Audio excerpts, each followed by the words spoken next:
semuanya yang ada di sana sehat-sehat selalu, sukses, dan jangan lupa untuk di subscribe channel Mukni MF channel ya. Thank you. Oke, sahabat semuanya, kembali lagi di video kali ini ya. Yang ternyata nggak disangka-sangka, yang sangat gak disangka-sangka ya. Ternyata melebar kemana-mana dan jadi bahwa banyak sekali asumsi-asumsi liar yang beredar di sana. Nah, di sini gue bilang bahwa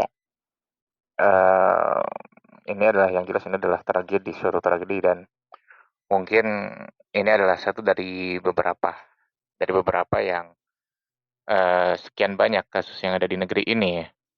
Dan gue pun sebetulnya nggak terlalu begitu menyalahkan aparat atau apapun ya, mereka juga manusia punya keterbatasan dan demikian lah ya. Dan kita nggak bisa menyalahkan suatu hal itu atas nama eh, institusi. Namun yang gue bilang itu adalah begini ya, bahwa gue di sini mau membahas beberapa hal yang ternyata nggak gue duga-duga melalui film Vina ini ya. Yang pertama yaitu adalah di sini adalah yang kita harus tekankan adalah film Vina ini bukanlah film horor. Bahkan Anggi Umbara dalam suatu wawancaranya bersama Indra Jayagiri dan juga Mas siapa itu namanya yang di podcastnya itu adalah, jadi dia sendiri Mas Anggi Umbara lebih menginginkan itu disebut dengan genre drama ya. Untuk Mas Anggi Umbara, for your information, bahwa gue salah satu yang ikut casting pada waktu itu, buka castingnya secara terbuka pada waktu film Jin dan Jun ya. Gue mungkin akan mudah-mudahan masih ada fotonya, gue bakal tayangkan di video ini, dan mudah-mudahan lo lihat video ini juga.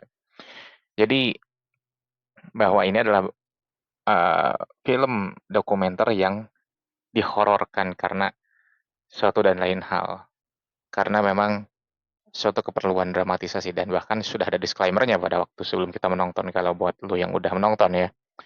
Jadi memang film ini adalah film drama yang memang kebetulan, gue bilang kenapa disebut kebetulan dalam tanda kutip, karena memang mau tidak mau hal itu diadakan, dan untuk keperluan suatu hal dalam suatu perfilman itu memang diperlukan gitu ya. Dan pendapatnya gue setuju bahwa memang 95% itu adalah sesuai dengan real kenyataan.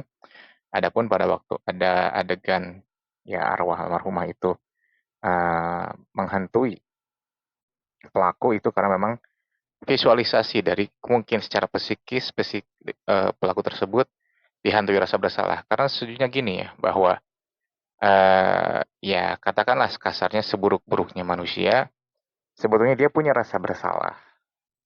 Dia bisa merasa bersalah. Namun, ya itu kembali lagi kepada dirinya, bagaimana dia menyikapi rasa bersalah itu. Apakah dengan mengalihkan pikirannya, atau memang dia memikirkan masalahnya atau rasa bersalahnya, itu sih sebetulnya yang gua pelajari ya. Jadi memang seburuk-buruknya manusia, sejauh ini yang gue pelajari adalah, jadi kalau dia melakukan suatu hal ya rasa bersalahnya itu ada. Dalam hatinya itu pasti rasa bersalah itu ada, nggak mungkin. Kecuali ya nauzubillah kalau yang udah uh, ditutup hatinya. Tapi gue bilang terlalu naif kalau kita bilang ini hatinya udah tertutup dan segala macam ya. Ya apalagi kalau terlalu terlalu jauh kita bilang itu kayak Abu Lahab yang sampai ada suratnya dalam Al-Quran ya. Nah, sampai segitu kita terlalu jauh lah kalau untuk menghakimi seorang seperti itu. Apalagi ya kata Mas Anggi Umbaranya, sampai semuanya krunya disumpahin gak bisa masuk surga dan segala macem. Inilah lucunya netizen Indonesia ya. Dan gue sebenarnya mau menanggapi beberapa hal tentang film ini. Ada yang pertama tadi, ini ada film drama yang mau tidak mau harus ada unsur horornya, meskipun memang ada jump scare-nya yang gue bilang nggak begitu penting ya. Dalam artian ini ada sebuah untuk seri dokumenter ya. Ini adalah bukan hantu, tetapi adalah sebuah korin. For information juga bahwa adalah, jadi sini populer kata-kata korin sekarang gitu ya, yang sebelum-sebelumnya di jarang banget gue dengar di mana-mana, kecuali podcast-podcast yang keagamaan ya. Jadi gini, eh di Quran dan di Sunnah atau di hadis menyatakan, jadi kita sebagai manusia itu didampingi oleh dua dua pendamping, didampingi oleh dua makhluk, ya. Yang satu disebut korin, yang satu disebut khadam, ya. Si yang dimana dua-duanya terus mengikuti manusia, siapapun kita, semua kitanya punya, uh, didampingi oleh dua macam jin, dua macam makhluk itu gue bilang, yaitu korin dan khadam. Cuman para ulama di sini selama gue belajar tentang hal itu, banyak yang berpendapat. Tapi yang jelas korin itu adalah jin semua sepakat. Nah, yang khadam ini ada yang berpendapat jin, ada yang berpendapat para malaikat gitu. Ada yang berpendapat juga khadam ini adalah jin baik, korin ini jin jahat, apalah itu namanya.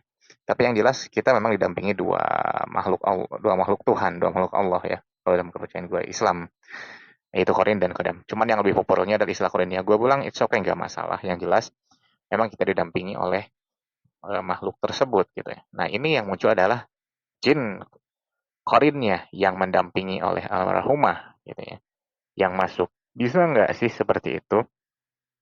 Nah, ini harus ditelusuri lagi beberapa ilmu. Bukan gue mengingkari, tetapi memang sangat bisa terjadi. Sangat bisa terjadi kalau Tuhan menghendaki, gitu aja sih kalau gue bilang. Meskipun memang kalau dari segi pertanggungjawabannya secara ilmu, ya kita bukan bisa diperdebatkan, bukan gue menyaksikan juga. Memang ada, katakanlah rumus-rumusnya, katakanlah aturan-aturannya, katakanlah yang bisa dijadikan patokan ini benar salahnya. Tapi bisa nggak sih seperti bisa aja kalau Tuhan menghendaki gitu aja. Itu jawaban gue singkat. Tapi yang jelas itu membuka tabir yang selama ini tidak terungkap, dan ternyata apa yang dijelaskan oleh Korin tersebut adalah adalah sama dengan apa yang ditemukan oleh pihak kepolisian. Nah, itu dulu yang jadi kata kuncinya, yang jadi benang merahnya. Jadi terlepas bagaimanapun itu ada yang namanya disebut itu adalah memang sesuai gitu aja sih. Sehingga itu bisa jadi petunjuk dari Allah secara yang luar biasa. Nggak semua orang bisa menemukan hal seperti itu gitu ya. Bisa jadi seperti itu, bisa jadi itu demikian. Kita kalau masalah gaib-gaiban itu bisa kembali lagi ke, kita bisa selesai dengan katakan wallahu alam bisawaf lah gitu ya. Jadi ya biarkan Allah yang menjawab, biarkan Tuhan yang menjawab, tetapi kita dengan akal kita bisa menelisik hal itu. Dan kita ambil positifnya aja bahwa ini mempermudah uh, suatu penyelidikan yang selama ini, yang tadinya sempat diduga ini bukanlah kasus pembunuhan gitu aja. Itu kita ambil positifnya aja lah ke situ. Ini mengenai nama asli dari Doom Raider itu adalah itu ada jejak digitalnya. Lu semua bisa nonton di YouTube dalam channel, beberapa channel. Uh, Nama geng itu adalah nama yang gak asing, seenggaknya untuk beberapa warga di Jawa Barat ya. Jadi kalau yang berkata demikian, oh pada waktu itu, rentan waktu itu adalah memang lagi ini di Cirebon, gak hanya di Cirebon gue bilang. Ya mungkin bisa dikatakan di seluruh wilayah Jawa Barat, ya bisa dijawab.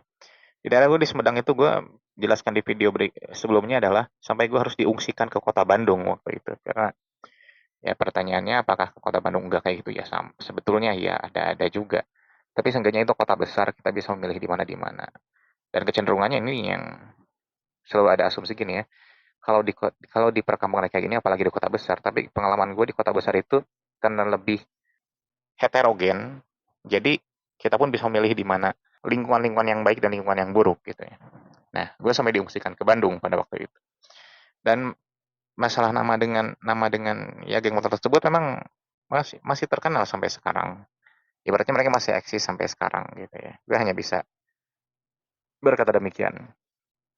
Meskipun dalam beberapa beritaan sekarang sudah berganti haluan menjadi organisasi kepemudaan ya. Ya, semoga mereka memang bergerak sedemikian fungsinya kayak gitu ya. Jadi memang gue udah nggak asing lagi dengan nama itu. Di daerah gue pun di Sumedang banyak banget pada waktu itu ya, pada rentan waktu itu ya, tahun 2000 ya sampai 2016 2017-an lah gitu ya. Jadi memang masih berkeliaran seperti itu. Tapi ya apapun yang terjadi ya semoga kita menjadi berjalan yang terbaik aja untuk semuanya. Semoga kasusnya cepat terungkap, segitu aja yang bisa sampaikan. Thanks for watching.